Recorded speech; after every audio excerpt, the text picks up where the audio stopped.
Hello everyone, how are you doing? This is MD Tech here for another quick tutorial. In today's tutorial, I'm going to show you guys how to add more languages to your keyboard on your Samsung Galaxy smartphone. So this should hopefully be a pretty straightforward process here, guys. And without further ado, let's go ahead and jump right into it. So all you have to do is swipe up on your home screen and select the Setting Gear button. And then you want to scroll down and select the System tile.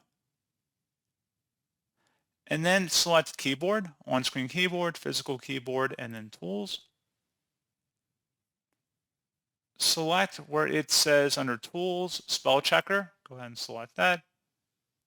And then select Languages, use System Languages. And then you can select a different language from the list.